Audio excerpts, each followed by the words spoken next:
Bonjour à toutes et à tous. Aujourd'hui, on est le mardi 2 juin 2026 et notre cher ami, le colonel Larry Wilkerson, est avec nous. Ravi de te retrouver, Larry.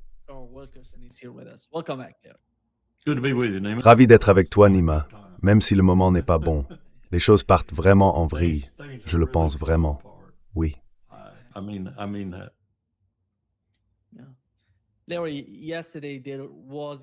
Larry, hier, il y a eu une tempête entre Israël et le Liban. Israël a annoncé qu'il allait attaquer le Liban à Dahia, dans la partie sud de Beyrouth. Et la ville est immense. Dahia est une zone très peuplée et ils ont demandé à tout le monde d'évacuer leurs maisons, toutes leurs maisons, tout ce qu'ils avaient là, et de quitter la ville. Et pas mal de gens sont déjà partis plus au sud, après avoir quitté Beyrouth. Oui, exactement, exactement. Et ici, avant de parler de ce qui s'est passé hier, j'y reviendrai tout à l'heure, entre l'Iran et Donald Trump, et entre Israël et Donald Trump, voici le principal problème auquel Israël est confronté.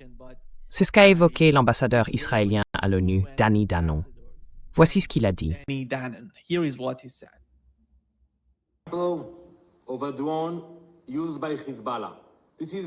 Un drone utilisé par le Hezbollah. Voilà à quoi nous faisons face. Aujourd'hui, le Hezbollah utilise plusieurs types de drones, certains équipés de fibres optiques. Ces appareils pèsent moins de 2 kilos. Ils volent à basse altitude. Ils sont très difficiles à détecter et quand on en entend un au-dessus de soi, c'est déjà trop tard. Ils peuvent parcourir des dizaines de kilomètres sans être repérés. Et soudain, on le voit juste au-dessus de sa tête. Ce qui distingue ce drone, c'est un câble très fin. Il ne dépend pas d'un signal radio. On ne peut donc pas le brouiller facilement, malheureusement. Il transmet à l'opérateur une vidéo en direct et un contrôle total jusqu'à l'impact. C'est ça, la guerre moderne. Peu coûteuse, précise et mortelle.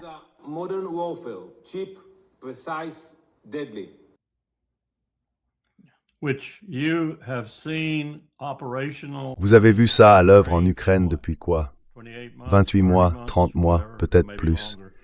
Alors pourquoi seulement maintenant? Grande question. Pourquoi vous, avec votre fameux complexe militaire et de renseignement israélien, vous sortez ça seulement maintenant?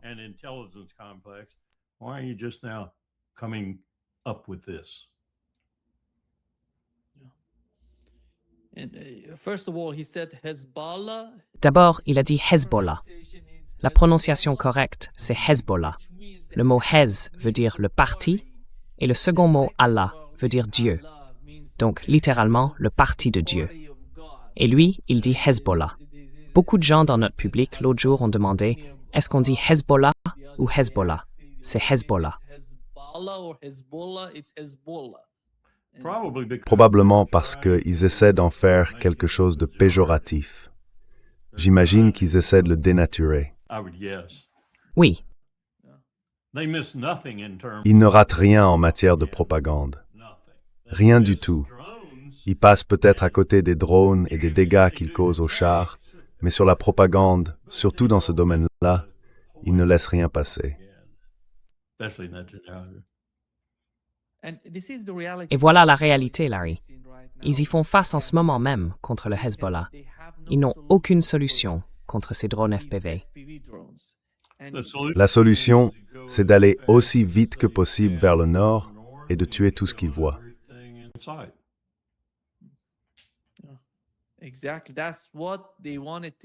Exactement. C'est ce qu'ils ont voulu faire hier.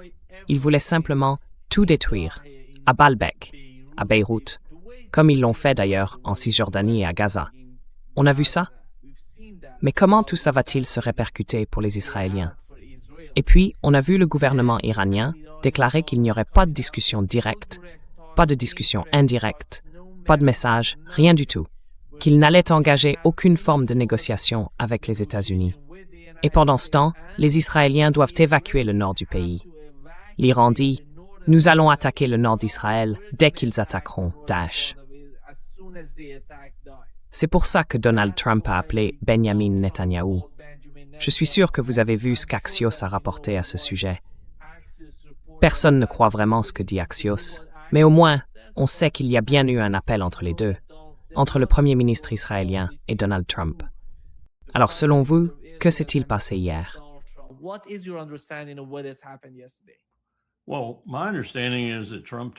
Eh bien, d'après ce que je comprends, Trump lui a dit d'arrêter. Et d'après ce que je comprends aussi, Netanyahou a dit oui, temporairement, puis il est tout de suite revenu à ce qu'il faisait, sans aucune intention de s'arrêter. L'Iran l'a bien remarqué, et on peut s'attendre à des frappes, parce que je ne pense pas que l'Iran plaisante quand il dit qu'il va maintenant aider le Hezbollah à frapper le nord, et qu'il va rendre la douleur ressentie par Israël encore plus forte, encore plus profonde. Et je ne vois pas, je reviens toujours, Nima, à ce fait. J'ai vérifié hier, pour être sûr d'être précis. Nous n'avons jamais mené, ni dans le passé, ni aujourd'hui, et nous n'avons pas de projet de mener de discussion directe avec les Iraniens. Et apparemment, eux non plus n'ont pas l'intention d'en avoir avec nous.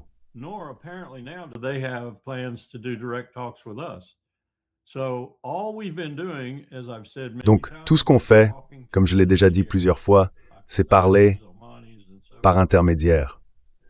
Les Pakistanais, les Omanais et d'autres encore. Personne ne se rencontre, personne ne se parle directement. Résultat, on se parle à côté, on se parle au-dessus, on se marche dessus. Il ne se passe rien de vraiment significatif sur le plan diplomatique. Tout ce qu'on voit du côté des États-Unis, ce sont des manœuvres pour gagner du temps. Des manœuvres qui consistent à rompre le cessez-le-feu de temps en temps, juste pour montrer qu'on est encore capable de faire ceci ou cela face à la marine iranienne, ou peu importe. Et à part ça, presque rien.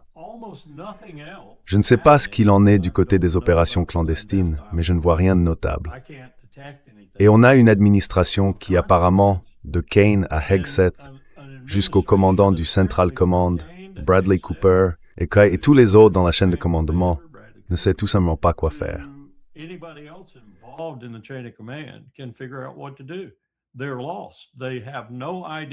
Ils sont perdus.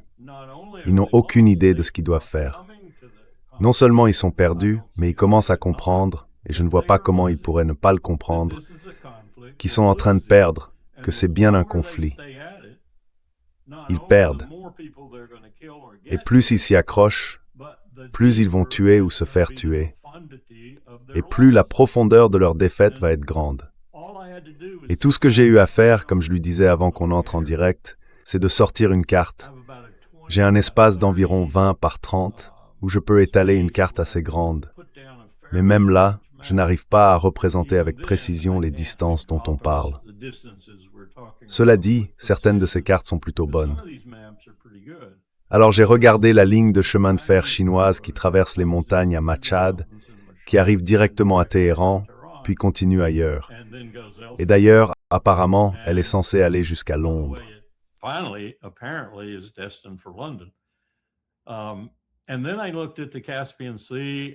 Et puis, j'ai regardé la mer Caspienne, les routes, les ports, au sud comme au nord. Et quand on parle de logistique, ce qui en réalité détermine l'issue de la plupart des guerres, c'est encore plus vrai pour des conflits aussi éloignés des États-Unis. C'est d'ailleurs pour ça qu'on a mené Desert Shield, puis Desert Storm.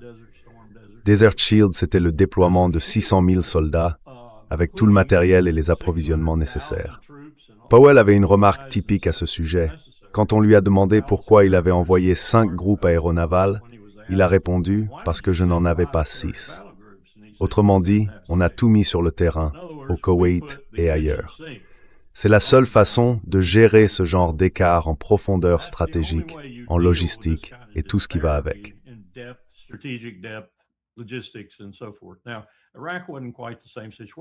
L'Irak, c'était pas tout à fait la même situation, parce que c'est de l'autre côté du Golfe Persique. À l'époque, on avait derrière nous l'Arabie Saoudite, le Conseil de coopération du Golfe en général, et tout ce qui va avec. Le Koweït servait de base avancée pour nos opérations. Aujourd'hui, on n'a rien de tout ça face à l'Iran. Eux, ils ont une profondeur stratégique énorme, à tous les niveaux, même tactique. Et avec le chemin de fer et la mer Caspienne, ils ont des approvisionnements inépuisables qui viennent de Russie et de Chine. Il faut qu'on s'arrête. Il faut qu'on s'arrête avant que cette défaite ne devienne incroyablement profonde. avant qu'elle ne déclenche quelque chose à l'échelle mondiale qui ressemble à une récession suivie d'une dépression. Et c'est ça, je pense, qui met cette administration en lambeaux. Elle ne semble plus savoir où elle en est, ni ce qu'elle doit faire. Surtout parce que ce qu'elle doit faire, c'est reculer.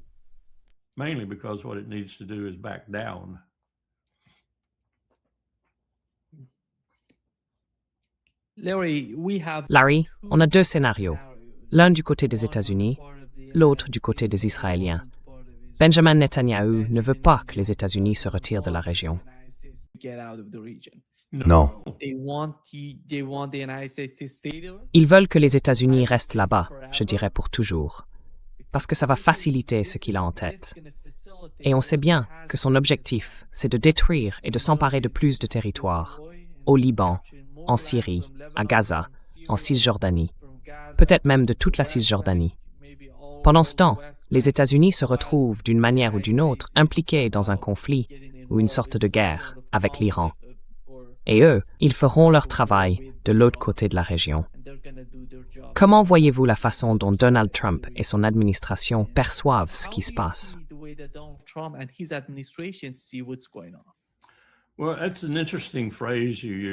C'est une expression intéressante que vous avez utilisée après ma reconnaissance de la carte, l'autre côté de la région. Mais qu'est-ce que ça veut dire, l'autre côté de la région? Où est-ce que ça s'arrête? Est-ce que ça s'arrête à la frontière de l'Iran, ou bien avec l'Ouzbékistan, le Kazakhstan, le Tadjikistan? Tous sont impliqués dans cette affaire, et tous servent de relais pour la Russie et la Chine. Nous ne faisons pas face seulement à l'Iran, mais aussi à l'Asie centrale, qui a bien compris où se trouve son intérêt. Et son intérêt, il n'est pas à l'ouest. Il est en Chine et en Russie. En Russie, parce qu'elle domine la région et peut agir d'une manière qui ne leur plaît pas forcément. Et en Chine, parce qu'elle est en train de les développer massivement.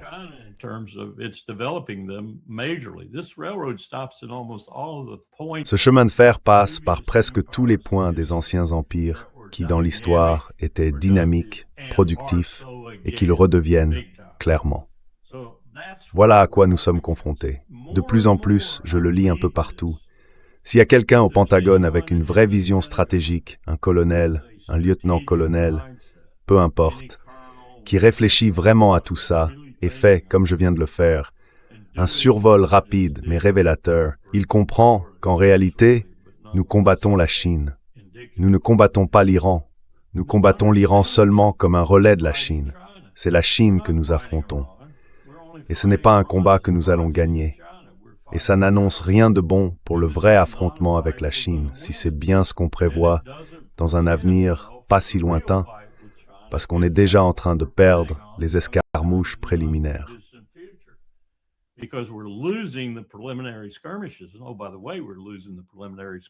Et au fait, on est aussi en train de perdre la première manche en Ukraine. Et il semble bien que Poutine ait décidé non seulement d'envoyer des troupes à Kiev, mais aussi, comment s'appelle déjà l'autre ville sur le Dniepr? Oui, Dnipro. On dirait que le conflit s'étend là-bas, de façon beaucoup plus large, beaucoup plus profonde. Poutine parle maintenant de supprimer l'expression « opération militaire spéciale » pour appeler ça une guerre, et de déclarer officiellement la guerre à l'Ukraine. Et ça, je pense que ce serait la première étape vers une guerre bien plus vaste, avec des frappes sur des cibles de l'OTAN, dans des pays de l'OTAN autres que ceux qui bordent l'Ukraine. Par exemple, la Pologne.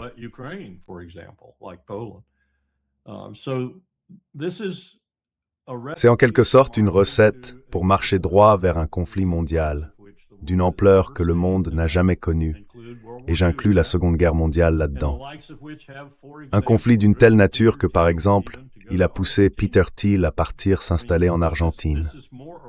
En fait, on commence plus ou moins à voir se réaliser ce qu'il disait croire, que les États-providence du monde, les démocraties libérales, sont en train de s'effondrer, de se désagréger. Et si vous êtes, comme lui, un de ces individus souverains, il faut avoir plusieurs endroits où aller. Il faut aussi que certaines choses puissent fonctionner pour vous dans ces différents lieux, pendant que le centre d'origine, si on peut dire, s'effondre, se désintègre, se démembre. Et c'est ça, je crois, la gravité réelle de ce conflit, que nous ne percevons pas encore pleinement aujourd'hui.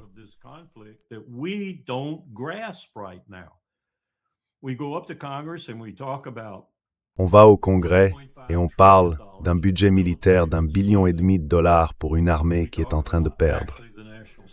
On parle en réalité d'un budget de sécurité nationale qui tourne autour de 2 billions de dollars, voire plus. On parle des directeurs du renseignement national, des secrétaires à la défense ou à la guerre. Et tout ça, c'est du cosmétique. On est en train de se détruire nous-mêmes à cause de nos propres erreurs. Et on ne semble pas savoir comment les corriger.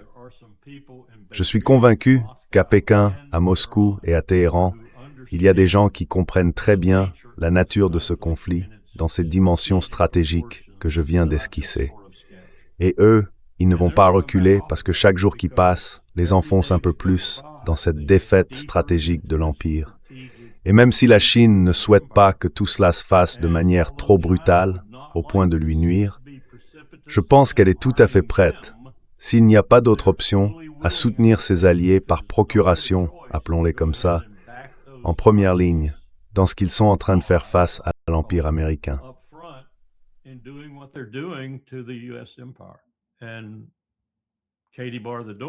Et Katie ferme la porte. Voilà ce qui se passe.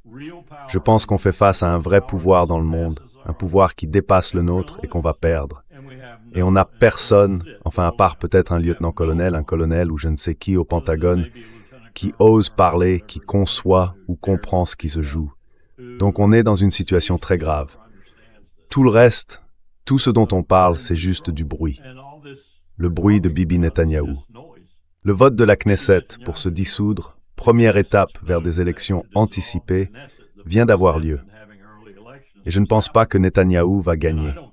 Et le président laisse filtrer des propos, disant que puisque Netanyahou refuse de reconnaître sa culpabilité, ce qui apparemment est une condition pour obtenir une grâce du président d'Israël, eh bien il ne va pas le gracier. Alors, qu'est-ce que ça veut dire pour Netanyahou?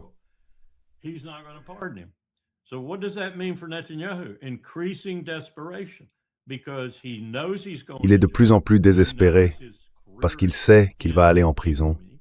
Il sait que sa carrière va se terminer dans l'ignominie. Elle va se finir avec lui derrière les barreaux, comme Ariel Sharon, et probablement par sa mort en prison. Et ça, pour lui, c'est insupportable. Non seulement il n'a pas atteint son objectif principal, celui de faire tout ce qu'il a fait, Gaza, la Cisjordanie, Jérusalem-Est, et incroyable, la Syrie est tombée entre ses mains aussi. Je ne suis pas sûr que c'était prévu. Mais l'Iran, c'était la pièce maîtresse. L'Iran devait tomber. Et il tenait les États-Unis dans sa main. La guerre était lancée. Et maintenant, les choses tournent mal pour lui. Je serais étonné qu'il tienne jusqu'à cette élection. Alors, qu'est-ce qu'on voit? On voit la solution finale.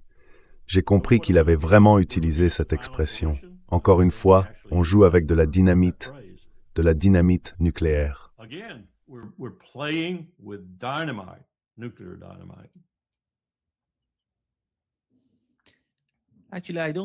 En fait, Larry, je ne vois pas la situation, même avec la Syrie, s'améliorer pour lui ou aller dans le bon sens. Au contraire, ça empire avec le temps. Je parierais volontiers qu'une bonne partie des approvisionnements du Hezbollah passe par le nord de la Syrie, peut-être avec la permission ou la surveillance d'Erdogan. Peut-être aussi avec celle de l'Irak, tu vois. Oui, allez-y, faites-le. Comme disait mon fils, cette frontière grouille de monde. Chaque heure de la nuit, il y a des gens qui vendent de l'essence, de la drogue, de la nourriture. Franchement, là-bas, à la frontière, impossible de trouver des terroristes. C'étaient tous des trafiquants de contrebande. C'est comme ça qu'ils font leurs affaires. Et penser qu'on peut arrêter ça pour empêcher le Hezbollah de recevoir plus de munitions, c'est complètement absurde. Et c'est pareil à mon avis avec l'Iran, parce qu'il y a la mer Caspienne, il y a le chemin de fer, et il y a plein de gens avec plein de marchandises qui affluent de partout.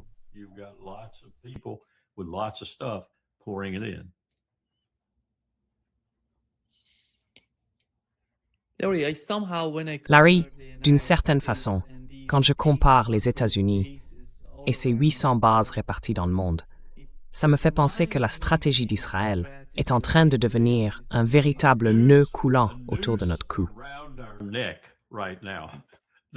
C'est exactement ce qu'ils sont. Il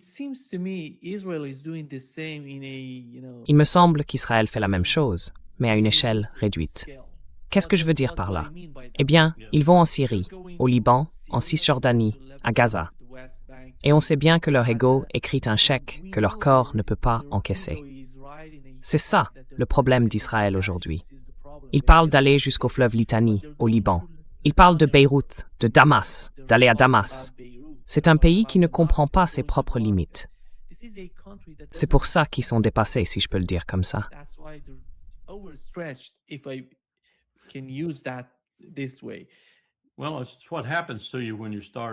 Eh bien, c'est ce qui arrive quand on commence à perdre dans un domaine où l'on pense qu'il est absolument crucial de ne pas perdre. Au lieu de prendre du recul, de faire une pause, peut-être de revoir ses ambitions ou de réajuster ce qu'on fait, on s'entête, on redouble, on triple la mise, surtout quand on est le dirigeant et qu'on se retrouve dans une situation politique de plus en plus compliquée. Et je pense que c'est son cas. Ce n'est pas seulement cette Knesset, la première à se dissoudre et à provoquer des élections anticipées. C'est aussi qu'en ce moment en Israël, le discours n'est plus forcément aussi pro-Netanyahou qu'il l'était, disons, il y a 2 ou 3 mois. Ou même au moment où tout a commencé, le 28 février, je crois. À ce moment-là, il y avait une vraie euphorie. On se disait, enfin, on a notre cible. Enfin, on a l'Iran dans notre ligne de mire. Enfin, l'Empire est derrière nous. Ça va être vite réglé. Mais non, ça ne l'a pas été. Et ça ne l'est toujours pas. Et maintenant, ils commencent à s'en rendre compte. Alors je pense qu'ils vont se retourner contre Netanyahou et de manière féroce avant que tout ça soit terminé. Peut-être même avant les élections.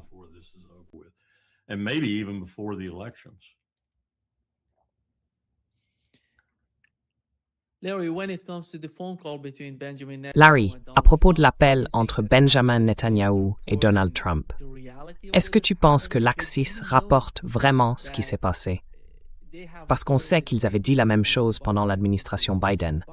Ils avaient affirmé que Biden avait appelé Benjamin Netanyahou et lui avait lancé quelque chose comme « tu n'es qu'un » avec un gros mot derrière. Mais quand il s'agit de Donald Trump, comment tu vois la situation? La guerre au Moyen-Orient met énormément de pression sur lui, notamment à cause de ce qui se passe dans le détroit d'Ormuz d'un côté. Et de l'autre, on voit bien que Benjamin Netanyahou, les Israéliens et les sionistes ont beaucoup d'influence sur l'administration Trump. Je n'ai jamais vu, de toute ma vie, un président américain aussi favorable à Israël ou prêt à faire tout ce que Benjamin Netanyahou demande.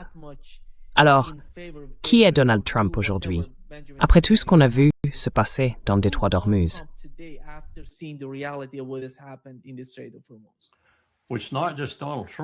Eh bien, ce n'est pas seulement Donald Trump. Regardez ce que Johnson est en train de faire à la Chambre en ce moment, avec la section 224, je crois, de la version de la Chambre du projet de loi sur l'autorisation de la défense nationale. Ils essayent en fait de supprimer l'obligation de renouveler le protocole d'accord de 10 ans, le fameux MOU. C'est pourtant comme ça que depuis des décennies, on garantit chaque année 3,8, 3,9, peu importe, milliards de dollars versés à Israël. Et même plus quand c'est nécessaire, comme ça l'a été après le 7 octobre et les jours qui ont suivi. Maintenant, on va supprimer tout ça. Et tout le monde essaye de comprendre. Pourquoi Netanyahou parle-t-il de ce sujet? Pourquoi dit-il qu'Israël n'a plus besoin des États-Unis? Pourquoi évoque-t-il l'absence de renouvellement du MOU? Eh bien maintenant, on sait pourquoi.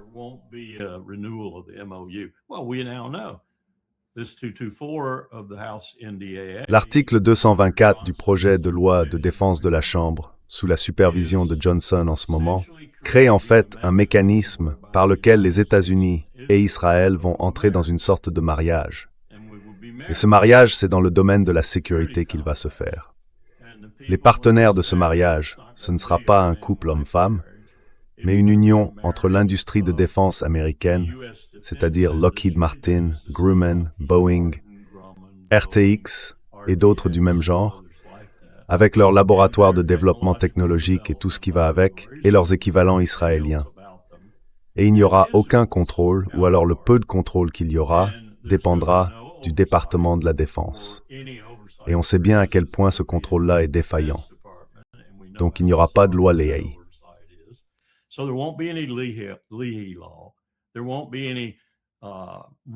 Il n'y aura aucun véritable contrôle ni aucune supervision quand Israël tuera des gens avec nos systèmes d'armes, des gens qu'il n'est pas censé tuer, des civils, des femmes, des enfants, comme l'a dénoncé Josh Paul en démissionnant.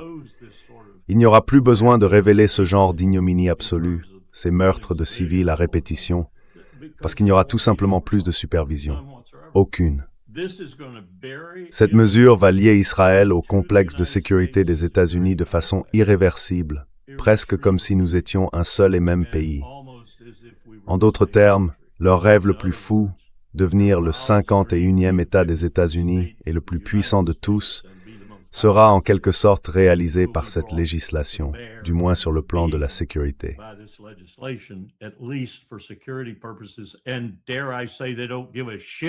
Et j'ose dire qu'ils n'en ont strictement rien à faire d'autre. C'est là-dessus qu'ils bossent. Et le peuple américain, lui, n'a absolument aucune idée de ce qui se passe.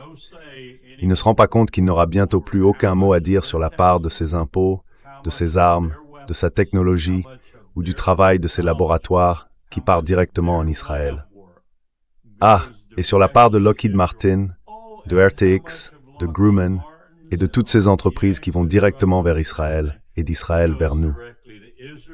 Et c'est tout aussi grave dans l'autre sens, parce qu'on sait que l'ICE et son statut de milice quasi fasciste vient en partie du fait qu'ils ont été formés par la police israélienne.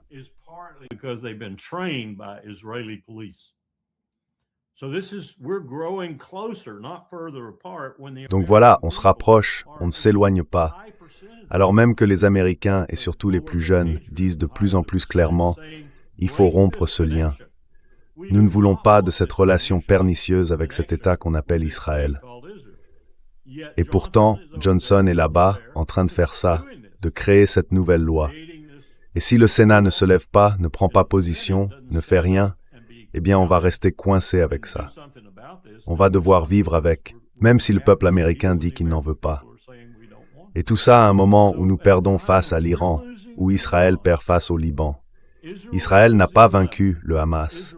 Israël n'a pas complètement anéanti les colons, ni les Palestiniens en Cisjordanie.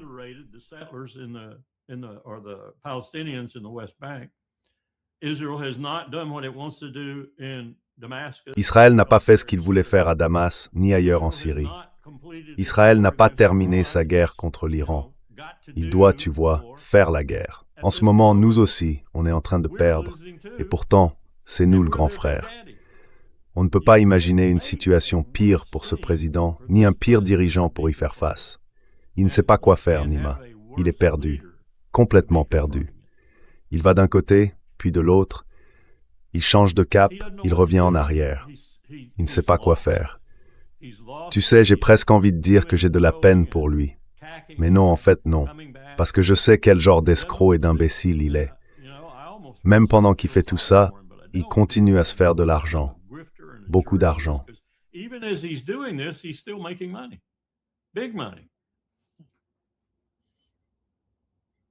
Sa vie personnelle est en plein essor.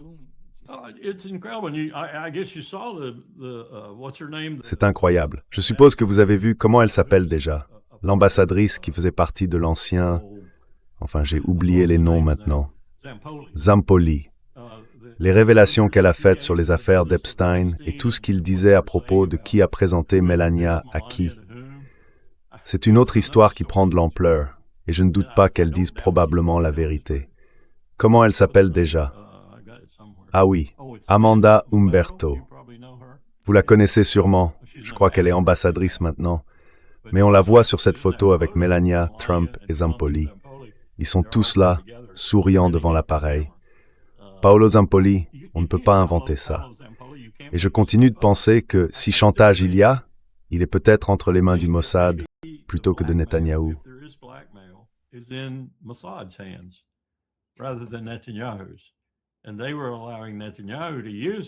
Et il laissait Netanyahou s'en servir pour faire chanter qui il voulait, que ce soit un membre du Congrès américain, un sénateur, un représentant, ou même le président des États-Unis.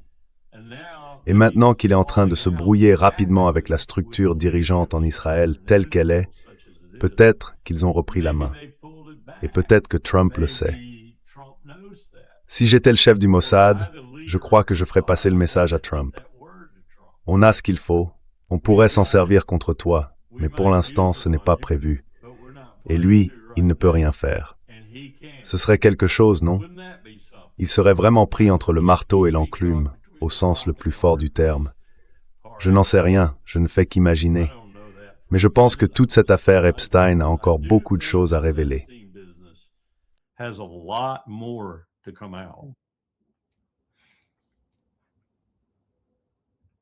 On n'en sait absolument rien. Non, tout a été brouillé. Pam Bondi, je pense qu'elle essaie de faire comprendre à tout le monde qu'elle n'avait vraiment rien à voir avec ça. C'était les avocats. C'était d'autres personnes. Moi, je pouvais rien faire, j'étais paralysé par tous ces avocats. Tu étais censé être la première avocate du pays. Beaucoup de choses vont sortir après coup, mais après c'est trop tard. J'ai lu une analyse ce matin qu'on m'a envoyée. Je ne voulais pas la lire parce que j'en ai lu tellement de ce genre. J'en ai un peu marre. Mais celle-là était tellement bien écrite, tellement bonne, que j'ai lu tout le fichu texte. C'est une analyse très historique sur la façon dont les grands empires se désagrègent après leur chute, c'est-à-dire au moment où ils réalisent enfin et où leur peuple commence à perdre confiance, que ce soit un centurion romain ou peu importe. Et ensuite tout s'effondre si vite qu'on n'a même plus le temps de... Et puis j'ai pris un autre article sur Peter Thiel qui part en Argentine et sur ce qu'il a dit à propos de son départ. On peut dire que ce type est un Sud-Africain un peu ésotérique qui écrit et lit des trucs farfelus, mais ce n'est pas complètement faux.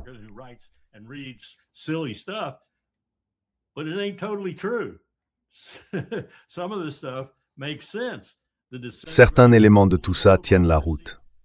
La désintégration de la démocratie libérale, la désintégration de l'État-providence en particulier, et je ne dis pas ça de façon péjorative. Je parle d'un État où une grande partie des recettes publiques sert à s'occuper des gens qui ne font pas partie de la classe de Peter Thiel. Vous voyez ce que je veux dire? Autrement dit, on prend soin des plus pauvres, ou du moins on essaye raisonnablement de le faire. Eh bien ça, c'est fini, dit-il. C'est fini. On ne peut plus maintenir ce système. On a prouvé qu'on ne pouvait pas le maintenir. C'est physiquement impossible. On se détruit économiquement. Moi, je vais ailleurs. Qu'est-ce que je vous disais à propos de ces types qui quittent le navire? Ils le quittent quand le moment arrive, ils partent vers d'autres endroits, regardent l'empire se désintégrer, ramassent les morceaux quand ils le peuvent et se réinstallent comme ils le peuvent.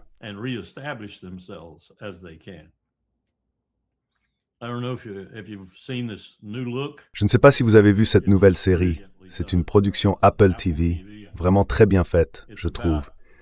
Elle parle de Coco Chanel et de Christian Dior, de la Seconde Guerre mondiale à Paris, juste avant la guerre, pendant l'occupation nazie, puis au moment de la retraite des nazis et enfin de l'après-guerre. On y voit comment Coco Chanel a collaboré, ce qu'elle a fait et les difficultés qu'elle a eues à se rétablir après la guerre. Quant à Christian Dior, certains pensaient qu'il avait collaboré, mais ce n'était pas le cas. C'était plutôt un patriote, très attaché à sa sœur et à son sort dans la résistance. Elle a été capturée, traitée de façon terrible, envoyée au camp de concentration de Ravensbrück. Il la croyait morte.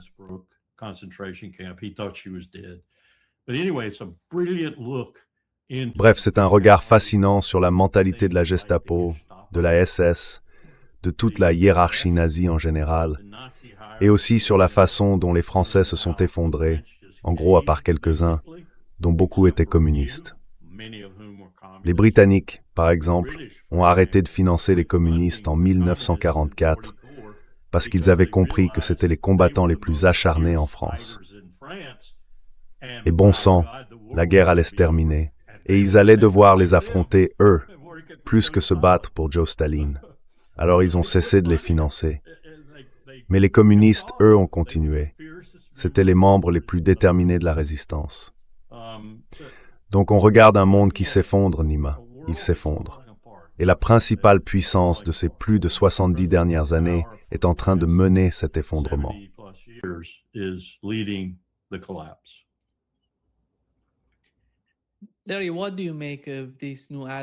Larry, qu'est-ce que tu penses de cette nouvelle attitude du Congrès à propos de la fusion entre les deux armées, l'armée américaine et l'armée israélienne? Parce que pour ceux qui disent qu'Israël est un fardeau stratégique pour les États-Unis, eh bien en même temps, ça va devenir un piège stratégique pour les États-Unis, à mon avis. Parce que les États-Unis vont devoir mener toutes ces guerres qu'Israël ne fait qu'entamer. Ces guerres dont ils parlent, contre la Turquie, l'Égypte, l'Iran. Ça n'en fait n'année before. I så pröjemik hård små till race blossomed as i l'Ouest.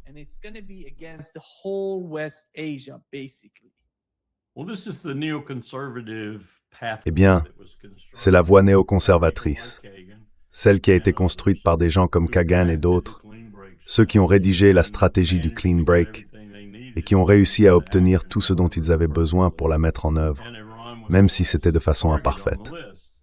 Et l'Iran, c'était la dernière cible sur la liste. Dans cette stratégie, c'est là que j'ai vu l'approche la plus opportuniste et aussi la plus claire sur la manière dont nous avons utilisé Israël plutôt que l'inverse. Eux pensaient sans doute qu'ils nous utilisaient. Je ne le conteste pas, mais je pense que d'un point de vue stratégique, c'est nous qui les utilisions. Mais cette stratégie, une stratégie qui dès le départ était profondément viciée, nous l'avons quand même suivie. La plus grande erreur, selon moi, c'est celle que le Council on Foreign Relations a évoquée dans un rapport il n'y a pas si longtemps. Il disait que la plus tragique erreur stratégique de toute l'histoire des États-Unis, c'était l'invasion de l'Irak en 2003.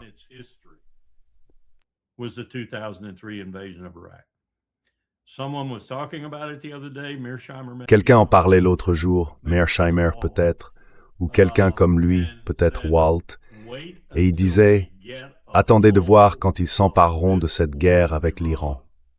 Donc la stratégie du clean break, c'est elle qui a tout déclenché. Elle utilisait Israël comme un outil, tout en étant porté en même temps par beaucoup d'entre eux, des Américains juifs et d'autres, qui étaient en fait en symbiose avec Israël, si on peut dire. Vous voyez, ils travaillaient pour les deux, d'une certaine manière. Je me souviens qu'une personne m'a dit, c'était Doug Feith, le sous-secrétaire à la Défense, chargé de la politique.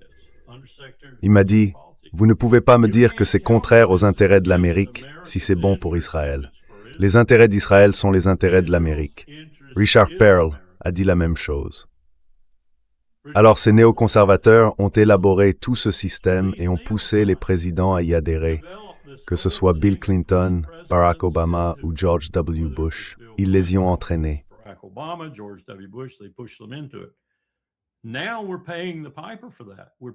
Et maintenant, on en paie le prix.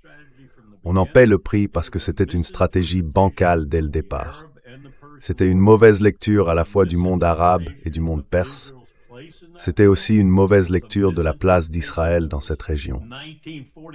Une erreur d'interprétation qui remonte à 1948 sur la question de qui possédait vraiment la Palestine. Tout était faussé, et pourtant on a poursuivi cette voie jusqu'au bout, avec toute la puissance et tout l'argent qu'on pouvait y mettre. Et maintenant tout s'effondre. Tout s'effondre. Aujourd'hui, on ne sait plus qui dirige qui, ni ce qui arrive à tel ou tel aspect de la situation. Mais une chose est claire, les grands gagnants dans tout ça, ce sont la Chine, la Russie, l'Asie centrale en général, et de plus en plus l'Iran. Voilà la réalité.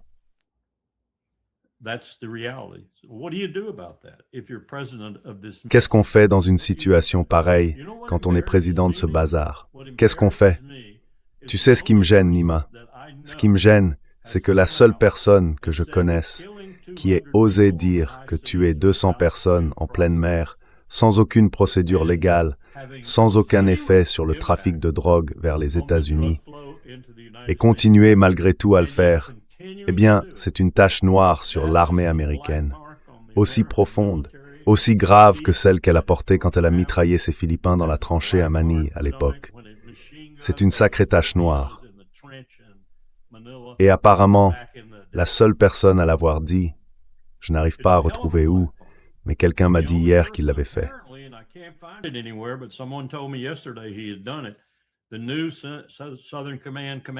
Le nouveau commandant du Southern Command a déclaré devant le Congrès, sans doute lors d'une audition à huis clos, je ne sais pas, mais il a dit que l'approvisionnement en drogue restait le même, voire plus important, qu'on n'avait eu aucun impact, ni dans le Pacifique, ni dans les Caraïbes. Et voilà, c'est tout ce qu'il a dit. Mais c'est une tâche énorme pour l'armée, qu'aucun responsable ne se lève pour dire « Moi, je ne le fais pas. Pete, vas-y toi. Monte dans cet avion ou sur ce bateau et fais-le. Moi j'arrête. » Parce que c'est inconstitutionnel, c'est contraire au droit international, et c'est monstrueux de tuer des gens alors qu'on ne sait même pas vraiment ce qu'ils font sur cette mer.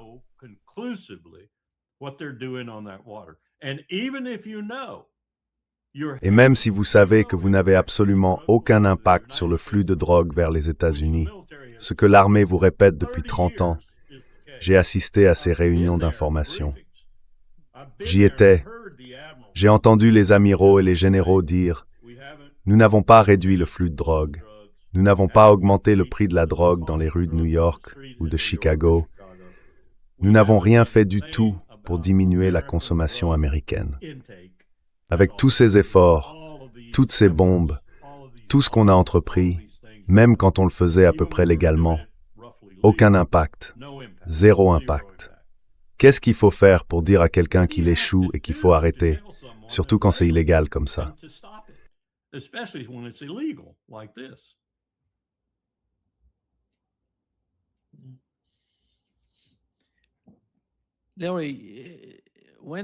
Larry, quand je regarde de plus près ce que Robert Kagan a écrit dans The Atlantic, il dit en gros que ce qui s'est passé au Moyen-Orient, c'est un échec total pour les États-Unis.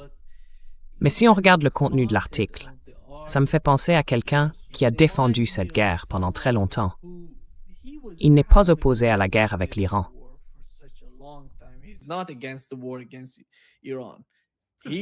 C'est comme si quelqu'un disait que le gaz utilisé dans les camps de concentration, dans les douches, n'était pas assez bon.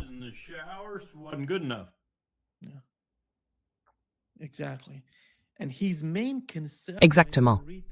Et sa principale préoccupation, quand on lit l'article, ce n'est pas les États-Unis. Ce qui l'inquiète, c'est que plus les États-Unis restent au Moyen-Orient, plus Israël y perd du terrain. Il voit bien qu'Israël est en train de tout perdre. C'est pour ça qu'il pose la question. Il n'y a pas d'autre solution à ce que Donald Trump essaie de faire au Moyen-Orient. La seule solution serait d'envoyer des troupes sur le terrain. Mais c'est impossible. Quand on regarde la réalité, c'est tout simplement impossible. Donc la seule option pour Donald Trump, c'est de se retirer du Moyen-Orient, de quitter l'Asie de l'Ouest, et c'est exactement ce qu'il propose. Mais on sent bien que sa principale préoccupation, c'est Israël.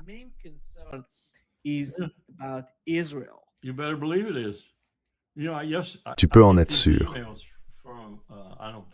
Tu sais, je reçois des mails de « je pense pas qu'il m'en voudra de le dire, au contraire, ça lui ferait sûrement plaisir », un type qui s'appelle Eddie Hasbrook.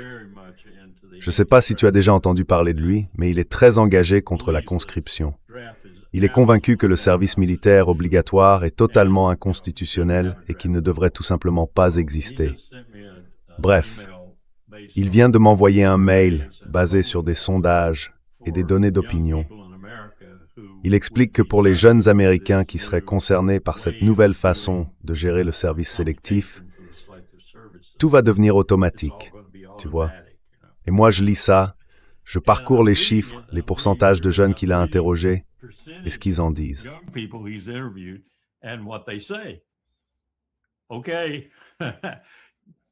D'accord, imaginons qu'on mette en place une conscription. Le pays s'effondrerait.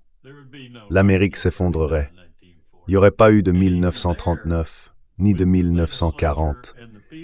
Et même à cette époque, avec le Congrès et la population, c'était déjà très serré, parce qu'on n'avait pas encore été attaqué, Pearl Harbor n'avait pas encore eu lieu.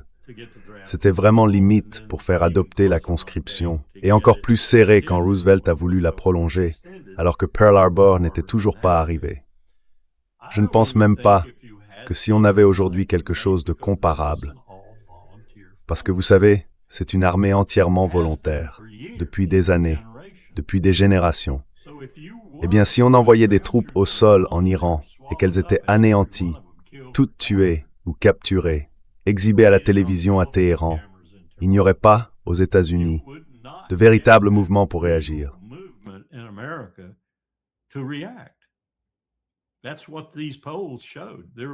C'est ce que montraient ces sondages.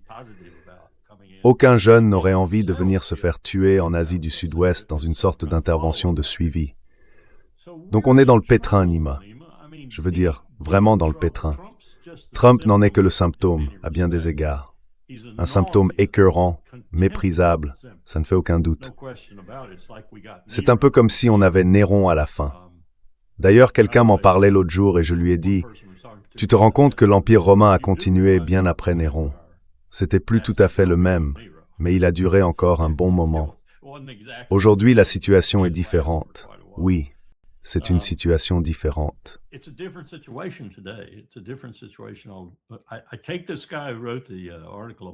Je prends au sérieux ce type qui a écrit l'article sur le démembrement, parce que je peux très bien imaginer comment on pourrait littéralement se désagréger sous nos yeux. Le Texas partirait d'un côté, New York d'un autre, la Californie encore d'un autre, pas géographiquement mais clairement sur le plan politique, et au bout du compte, pour ce qui est de l'Union.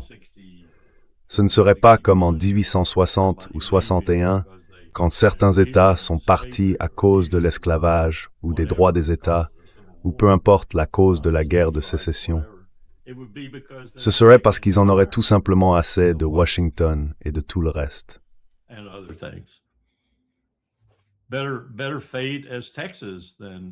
Il vaudrait mieux le sort du Texas que celui d'un empire qui se désintègre sous nos yeux. Et on n'en est même pas encore là.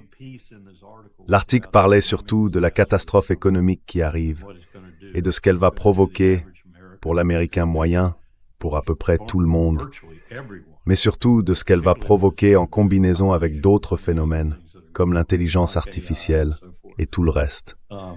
C'est un article vraiment décourageant, mais très bien écrit et très bien documenté sur le plan historique. On peut le voir venir.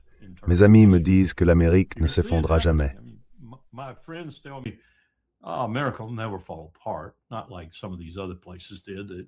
Pas comme dans certains autres endroits.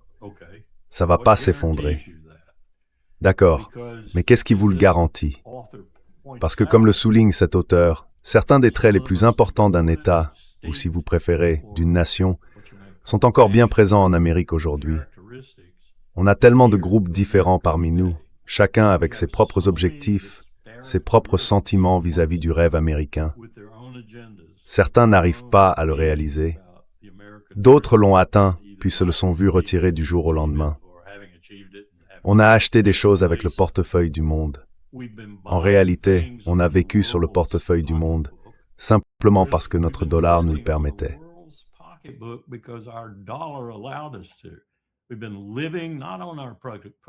Nous ne vivons plus de notre productivité, ni de notre incroyable base industrielle, ni de quoi que ce soit de comparable à ce sur quoi nous vivions, disons, à la fin des années 1890.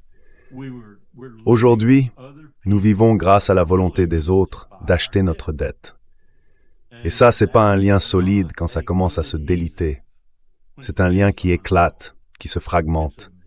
Et quand ça lâche, tout à coup, les gens regardent autour d'eux et se disent « Mon Dieu, il n'y a plus rien ici ». Et là, les ennuis commencent, de vrais ennuis. Même si en apparence, tout tient encore debout, une belle superstructure, des entrepôts partout, l'intelligence artificielle qui se développe, les autoroutes pleines de voitures et tout le reste. Mais tout ça, c'est financé par l'argent des autres. Et ça dure depuis un bon moment. Des gens qui nous prêtent de l'argent.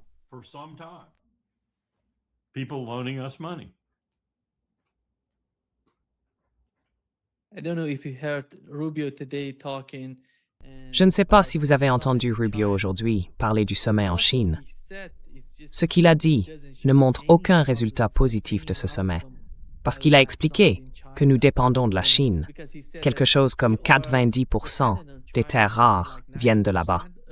Et c'est crucial pour les puces, pour leur production, pour tout le complexe militaro-industriel, surtout avec ces armes qui s'épuisent à cause de cette guerre de choix menée par Donald Trump au Moyen-Orient. C'est pour ça qu'on voit Marco Rubio, en Arménie, en train de signer un accord avec le gouvernement arménien sur les terres rares. Je ne sais pas quelle part de ce dont ils ont besoin peut vraiment venir d'Arménie. C'est incroyable ce qui se passe avec l'administration Trump.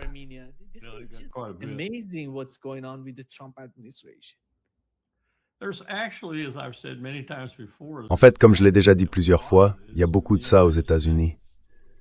Mais on n'y touche pas, parce que ça nécessiterait d'utiliser le droit d'expropriation à très grande échelle. Il faudrait aller dans des endroits où les gens vivent, dans des maisons somptueuses, et leur dire « vous devez partir ».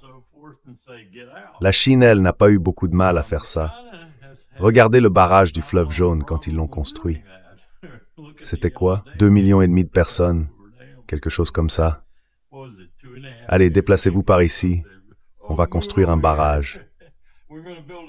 Impossible de faire ça chez nous. Ici, ça déclenche toutes sortes de débats politiques, des gens qui se mobilisent pour s'y opposer, des groupes écologistes, et ainsi de suite.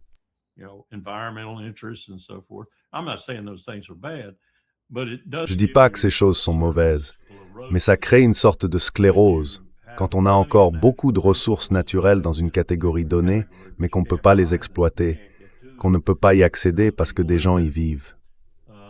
Alors vous voyez, est-ce qu'un jour, dans un moment de désespoir, on va tout remettre en cause et se mettre à piller, à saccager, à dévaster notre propre pays pour essayer de se sauver? C'est possible. Oui, c'est possible. Mais je pense que ce sera trop tard. Je pense vraiment que ce sera trop tard. L'Australie, c'est pareil, avec un peu moins de problèmes. Le Canada aussi, pareil, avec un peu moins de problèmes.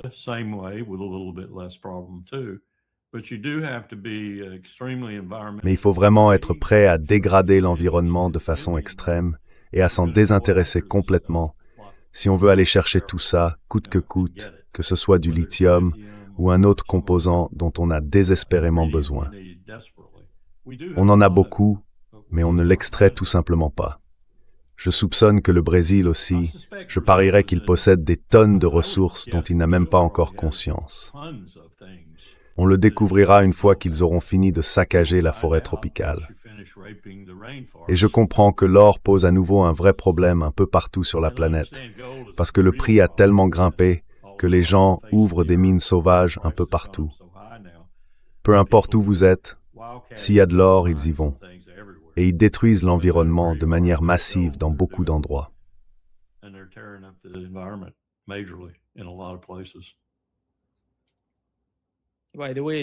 Au fait, Rubio a parlé du Brésil aujourd'hui. Il a dit que la Colombie et le Brésil posaient d'une certaine manière un problème pour nous. Un candidat de droite va gagner en Colombie. J'y crois pas trop.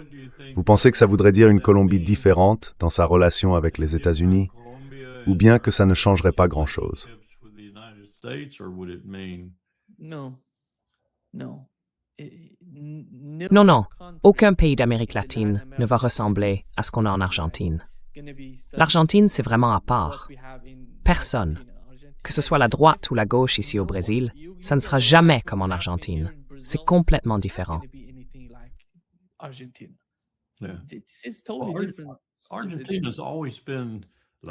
L'Argentine a toujours été, la República d'Argentina a toujours été très différente, parce que ces vagues d'immigration au XVIIIe et XIXe siècle ressemblaient un peu aux nôtres. Des Allemands, des Écossais et d'autres encore qui arrivaient en Argentine. Je me souviens avoir lu des textes qui regrettaient un peu ce qui s'était passé là-bas à cause de la tradition des caudillos, c'est à ça qu'ils l'attribuaient, avec Perón et d'autres figures du même genre. Certains disaient que l'Argentine aurait pu devenir les États-Unis du Sud. Et ce n'était pas une idée isolée. Plusieurs fois, Des gens ont fait cette prédiction, quels deviendraient les États-Unis du Sud, qu'elles seraient si prospères, qu'elles rivaliseraient avec les États-Unis sur le plan économique et politique. Mais Buenos Aires n'a jamais réussi à se libérer de cette tradition des caudillos, et c'est ce qui, selon eux, a tout gâché. Je ne sais pas. Mais ce que je sais, c'est que l'Argentine, à mes yeux, et pourtant j'ai pas énormément voyagé en Amérique du Sud, même si j'ai visité pas mal de pays, l'Argentine me paraît différente. Très différente du Chili, par exemple.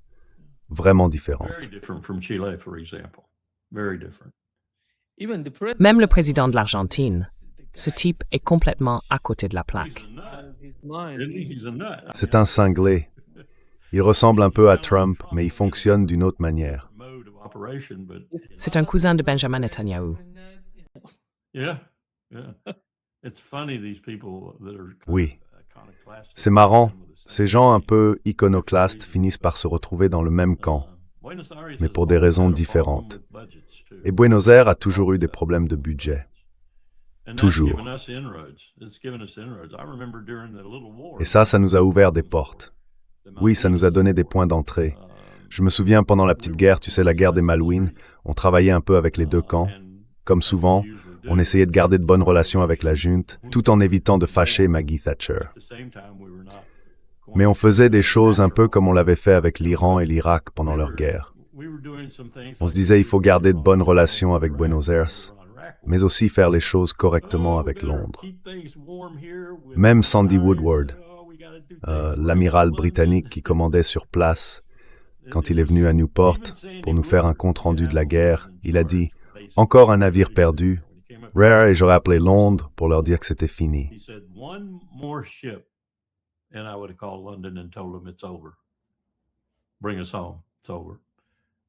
Ramenez-nous à la maison. C'est fini. On ne peut pas mener cette guerre. On ne peut pas mener cette guerre. Les sous-marins, c'est eux qui le touchaient. Et lui, il a dit que ça ne s'était pas passé, donc il a eu la victoire, tu vois. Mais il a reconnu que c'était très serré. Un type très honnête. Un vrai marin honnête, comme le sont souvent les amiraux britanniques quand ils ont un peu de jugeote. Bon, beaucoup n'en ont pas, mais quand ils en ont, ils sont généralement assez francs sur la façon dont les choses se passent. Si ça devait se reproduire, je ne pense pas que l'Angleterre pourrait même descendre jusque-là, encore moins gagner la guerre. Ils enverraient le porte-avions et ils tomberaient probablement en panne à mi-chemin. Le porte-avions. Le porte-avions. Et les Argentins, qu'est-ce qu'ils feraient? Ils lanceraient sans doute une torpille à guidage de sillage sur le porte-avions. Attendez-vous à ce que ça ressorte un de ces jours.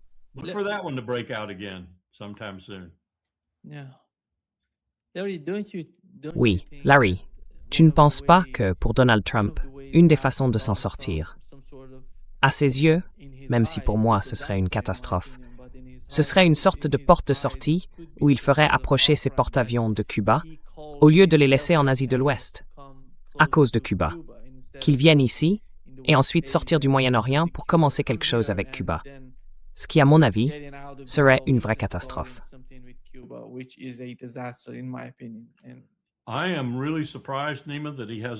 Je suis vraiment surpris, Nima, qu'il ne l'ait pas déjà fait. Et je ne parle pas forcément de Donald Trump qui aurait eu l'idée lui-même, mais plutôt de Steve Miller ou de quelqu'un du même genre. Il nous faut une diversion.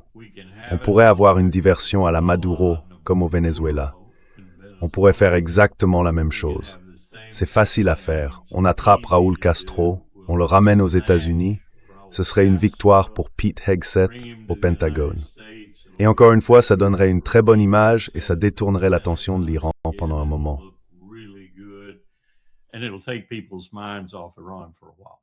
Mais même ça, c'est temporaire. C'est temporaire. Et je ne suis pas sûr, avec l'influence que la Russie et surtout la Chine ont gagnée sur les États-Unis, qu'ils laisseraient faire ça. Franchement, je ne suis pas sûr. C'est encore loin. Et la Chine, à part avec sa flotte de pêche en haute mer, qui est 4, voire 6 fois plus grande que notre marine, ne semble pas encore à l'aise pour mener des opérations militaires à une telle distance. Donc, il faudrait un vrai changement dans la doctrine et les tactiques chinoises pour qu'ils passent à l'action. Mais je ne serais pas vraiment surpris s'il le faisait. Et je ne serais certainement pas surpris si la Russie le faisait. Parce que ça ne demanderait pas grand-chose. Il suffirait que des renforts arrivent au moment où ils prévoient d'agir, que ces renforts se retrouvent pris dans l'action et qu'ils réagissent à ça.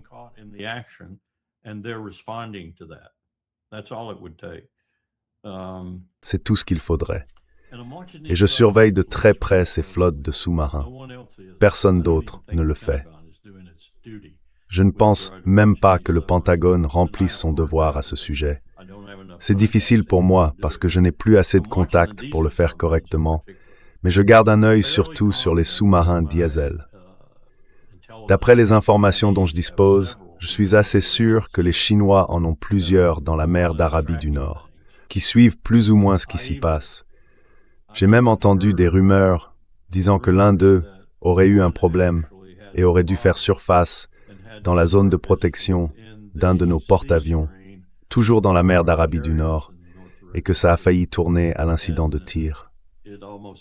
Je ne sais pas ce qu'ils auraient fait, et je ne sais pas non plus quel était le problème, s'il y en avait vraiment un.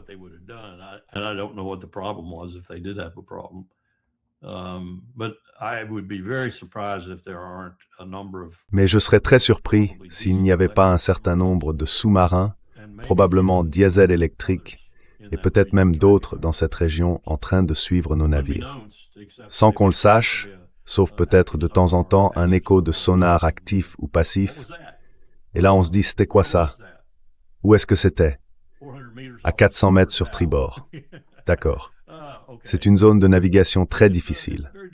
C'est sans doute le meilleur environnement au monde pour les sous-marins, avec les zones de convergence, la température, la salinité, tous ces facteurs qui compliquent l'utilisation des sonars, qu'ils soient passifs ou actifs, et donc la détection des sous-marins. Mais je serais vraiment étonné qu'ils ne nous surveillent pas. Et si on peut être surveillé, on peut être détruit. C'est aussi simple que ça. Aussi simple que ça.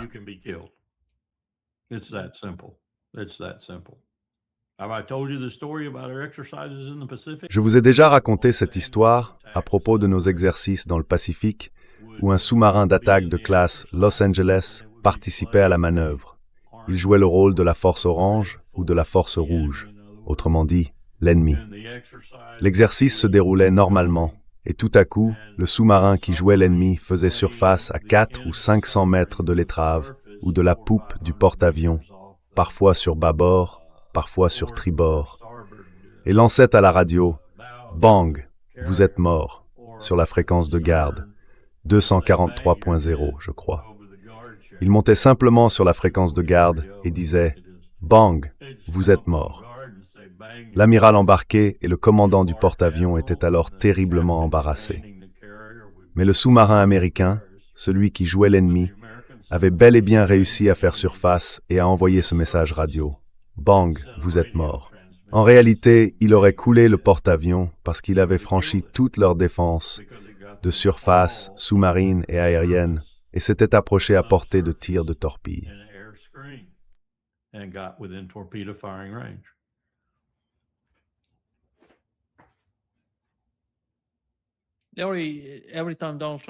Larry, à chaque fois que Donald Trump parle de ce taux, il dit qu'on n'en a pas besoin parce qu'on est indépendant, qu'on produit tout ici aux États-Unis. Mais en réalité, le pétrole, ce pétrole léger que les États-Unis produisent, n'est pas adapté pour fabriquer du diesel. Exactement. Et c'est pour ça que les États-Unis dépendent d'une manière ou d'une autre du détroit d'Ormuz. Beaucoup de gens le savent, surtout ceux qui travaillent dans ce secteur. Ils savent très bien à quoi ils ont affaire. Mais Donald Trump essaie de nous vendre ça, à nous, les gens ordinaires, qui ne le savent pas. Il y a les engrais, l'urée, il y a aussi l'hélium. Je suis sûr qu'il y a d'autres produits, mais ce sont ceux qu'on a cités comme étant vraiment importants. Et maintenant, l'approvisionnement est complètement interrompu. Et ce n'est pas seulement parce que les navires ne peuvent plus traverser le détroit. C'est interrompu parce que nous l'avons détruit. L'Iran l'a détruit. Il a détruit les installations qui les produisent.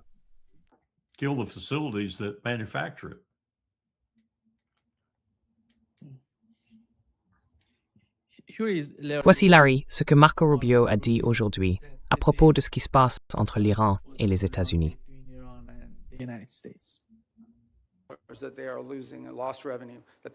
Qu'ils perdent, et qu'ils ont déjà perdu, des recettes qu'ils ne génèrent plus à cause de ça.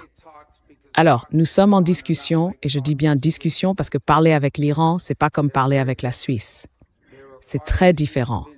Il faut malheureusement passer par des intermédiaires. Mais il y a une perspective devant nous qui pourrait se concrétiser aujourd'hui, demain ou la semaine prochaine. Pour la première fois, du moins à ma connaissance, ils ont accepté de négocier certains aspects de leur programme nucléaire, dont il y a encore un mois ou même un an, ils refusaient totalement de parler, encore moins d'en discuter. Cela ne veut pas dire qu'au final, on aboutira à un accord qui sera acceptable pour le Sénat ou pour le peuple américain. Mais cela veut dire que nous pourrons les engager dans un processus qui permettra de vraiment tester jusqu'où ils sont prêts à aller.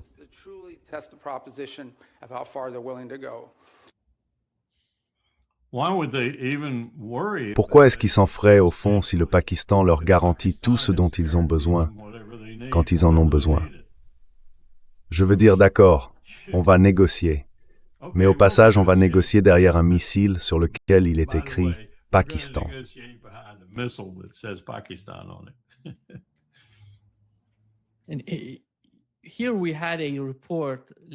Ici, Larry, on avait un rapport sur le détroit d'Ormuz. Cette nouvelle organisation qu'ils appellent l'Autorité du détroit du Golfe Persique, ou PGSA. Elle affirme que depuis la création de la PGSA, plus de 300 navires non iraniens ont traversé le détroit d'Ormuz en coordination avec l'Iran et après avoir payé des droits de passage.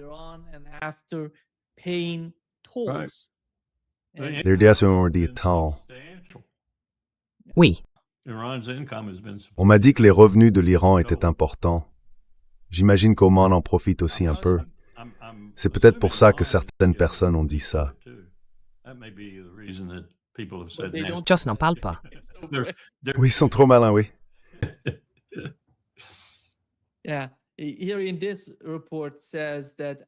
Oui.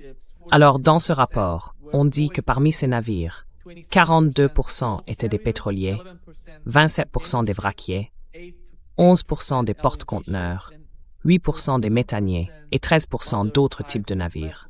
Et tout ça, c'est surtout les pays qui traversaient le détroit d'Ormuz, là où ces tankers allaient vers les Émirats arabes unis, le Qatar, l'Irak et le Koweït.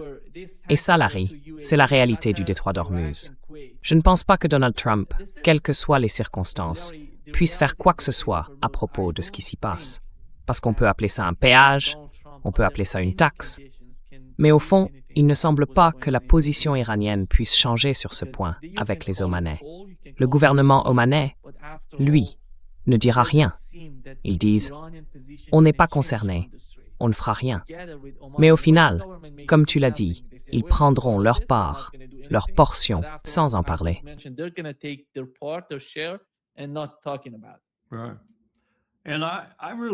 Et franchement, je ne pense pas que l'Iran veuille le faire. Il l'a d'ailleurs montré en retenant ses missiles balistiques, alors qu'ils auraient pu frapper des cibles capables de détruire l'économie mondiale. Je ne crois vraiment pas qu'ils en aient l'intention. Et je ne pense pas non plus que la Chine ou la Russie le veuillent. Ils conseillent la retenue, et sans doute le Pakistan aussi. Donc tout ça va dans le même sens. Je pense que le détroit resterait ouvert au commerce si nous nous retirions simplement. L'Iran percevrait ses droits de passage et nous pourrions aller devant les Nations Unies pour, disons, discuter de la manière dont nous pourrions soit entériner cela, soit le modifier d'une façon que l'ONU pourrait arbitrer et que l'Iran et Oman accepteraient. Il y a, je veux dire, des moyens pacifiques de gérer cette situation. Et on pourrait remettre le monde sur une trajectoire économique qui ne mène pas à la récession.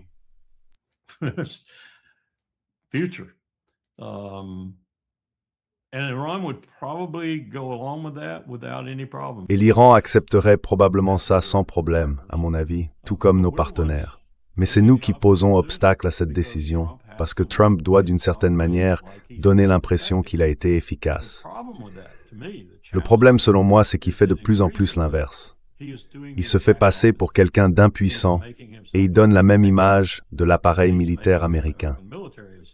Et ça, pour lui, c'est nuisible. Politiquement aussi, d'ailleurs. Donc je ne sais pas où il veut en venir. Comme je l'ai dit, à tout moment, il pourrait réagir violemment et on se retrouverait dans une situation complètement différente que les Iraniens géreraient, je pense, assez bien à notre détriment, mais qui mènerait à une situation mondiale bien pire. Le mieux à faire, Nima, ce serait de déclarer la victoire et de partir.